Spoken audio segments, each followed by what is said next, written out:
वीर दास हमारे इंडस्ट्री के most underrated actors में से एक एक्टर। इतना टैलेंट होने के बाद भी जैसे प्रोजेक्ट वो डिजर्व करते थे ऐसे प्रोजेक्ट्स उनको कभी मिल ही नहीं पाए। मस्तीज़ादे फिल्म के बाद 1 साल तक डिप्रेशन में रहे। वीर दास ग्रेट स्टैंड अप कॉमेडी करते हैं और एक्चुअली वहीं से उनको फिल्म्स ऑफर होना शुरू हुई थी। लेकिन जब फिल्मी करियर में ऐसे मोड़ आए तो बंदे ने फिर से कॉमेडी शोज करना शुरू किया। ये नहीं सोचा कि इतनी फिल्म्स कर चुका हूं अब स्टैंड अप कॉमेडी कैसा लगेगा, नहीं, खुद पर भरोसा रख के एक कदम पीछे हट के काम करते गए आगे चल के नेटफ्लिक्स ने कॉमेडी स्पेशल ऑफर किया। स्टैंड अप कॉमेडी की बात करें तो सिर्फ इंडिया में नहीं, भाई ने दुनिया में इतना नाम बना लिया है कि आज कई कंट्रीज से, कई बड़े बड़े शोज में से, कई बड़ी बड़ी फिल्मों में से ऑफर्स आते हैं। जिंदगी में कभी कभी ऐसे मोड़ आते हैं जब आपका एक कदम पीछे लेना बहुत ज्यादा जरूरी होता है। दुनिया को उस टाइम पर यह लगेगा कि आप एक कदम पीछे हट रहे हो, लेकिन आपको पता होगा कि मेरा ये पीछे लिया हुआ कदम आगे बड़ी छलांग मारने के लिए है। आप सबने द लायन किंग फिल्म तो देखी होगी। मुफासा और उसके बेटे सिम्बा को तो जानते ही होंगे।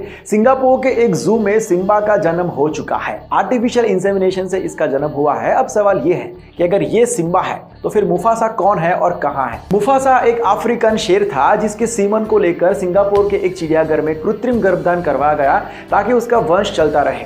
वो इतना आक्रामक था कि वो नेचुरली बाप बन ही नहीं पाया। 20 साल की एज में उसकी डेथ हुई थी। सिम्बा के जन्म के बाद 3 महीने तक उसको बहुत ज्यादा असिस्ट करना पड़ा फीडिंग वगैरह के लिए, क्योंकि ये नेचुरल बर्थ नहीं था। फिल्म के ऊपर से ही इन लोगों का नाम रखा गया है क्योंकि इनकी स्टोरी भी काफी रेयर है। बाप की डेथ के बाद बेटे का जन्म हुआ है। अब देखना यह है कि जो सिम्बा है वो भी अपने बाप की तरह खूंखार और आक्रामक होगा या फिर सबसे अच्छे से बात करेगा, दोस्ती वोस्ती करेगा। डॉक्टर्स और जू की टीम ने इस मिशन को पूरा करने के लिए बहुत ज्यादा मेहनत की है क्योंकि आर्टिफिशियल इंसेमिनेशन शेर के केस में बहुत रेयर होता है।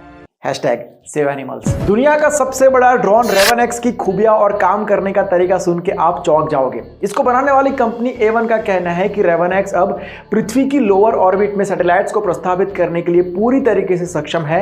ये एक फिक्स एल्टीट्यूड पर उड़ेगा और वहीं से रॉकेट्स को लॉन्च करेगा जिसमें पेलोड्स लगे होंगे। उनका कहना है कि बाकी जो कंपनीज है इंक्लूडिंग SpaceX, उनके मिशन का जो कॉस्टिंग होता है उनसे हमारा कॉस्टिंग काफी कम है। हम कम पैसों के अंदर ये काम करके दे सकते हैं। 80 फीट लंबा 18 फीट ऊंचा ये जो ड्रोन है वो सॉफ्टवेयर से चलता है। सबसे बड़ी बात 70% से ज्यादा लॉन्चिंग सिस्टम का रीयूज हो सकता है और कंपनी पूरी कोशिश कर रही है कि वो जितना हो सके उतना ज्यादा 100% के नजदीक जा सके। यूएस स्पेस फोर्स के 360 सैटेलाइट्स को पृथ्वी की लोअर ऑर्बिट में रखने के कॉन्ट्रैक्ट के साथ साथ और भी कई सारे कॉन्ट्रैक्ट मिला के कंपनी ने ऑलरेडी $1 बिलियन से भी ज्यादा का काम हाथ में ले लिया है। इस ड्रोन के अंदर fully autonomous, self flying, self operating, self managing intelligent system है जो अपने आप में एक बहुत बड़ी खूबी है। अजिंक्य रहाणे फील्ड पर खुद को इतना शांत और स्टेबल कैसे रख पाते हैं, इसका सीक्रेट रिवील करते हुए उन्होंने कहा कि वो पिछले 6-7 सालों से वेदांत दर्शन का पालन करते हैं। वेदांता फिलोसॉफी से लाइफ के फेलियर्स और सक्सेस दोनों को कैसे देखना है, कैसे हैंडल करना है, कैसे उसका सामना करना है, उसमें मदद मिलती है। वेदांता फिलोसॉफी लाइफ के बारे में है। अगर आपको वेदांता फिलोसॉफी के बारे में नहीं पता है तो डिटेल में आप जरूर से पढ़ना, यह आपको बहुत काम आएगा।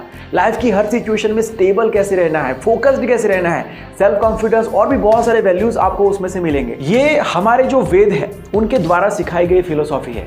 वैसे हमारी जो संस्कृति है, इतिहास है, जो हमारे शास्त्र है, उसमें इतनी सारी बातें, सीक्रेट्स और नॉलेज छुपा हुआ है जो हमको यानी कि आज के यूथ को पता ही नहीं है, जो हमें जानना चाहिए। आपने कभी अर्धमान तपस्या, हठ योग, इन सब के बारे में सुना है? हमारे देश में ऐसी तपस्या और योग के वैसे कई किस्से हैं। उनमें से एक है साधु अमर भारती जी का किस्सा। 1973 से उन्होंने अपना एक हाथ हवा में उठाकर रखा हुआ है। ये उनकी तपस्या है दुनिया में शांति कायम करने के लिए। ये उनकी अपनी श्रद्धा है। वो शिव जी के बहुत बड़े भक्त हैं। उनके भी बीवी, बच्चे, परिवार सब कुछ था, लेकिन 1970 से उन्होंने संन्यास ले लिया और 48 सालों से उनका एक हाथ हवा में ऊपर है। सुनने में नामुमकिन सा लगता है लेकिन ये हकीकत है। इंसान जब मन में कुछ ठान ही लेता है तब वो कुछ भी कर सकता है और खास करके जब योग और साधना की बात हो तो फिर एक एनर्जी भी मिलती है, तभी तो इंसान ये सब कर पाता है। ऐसे ही अमेजिंग और रेयर इंफॉर्मेशन के लिए चैनल को सब्सक्राइब कर लीजिए। अगर आप इस वीडियो को इंस्टाग्राम पर देख रहे हैं तो हमें फॉलो कर लीजिए। मिलता हूं बहुत जल्द एक नए वीडियो के साथ, एक नए सब्जेक्ट के साथ। बाय, टेक केयर एंड जय हिंद।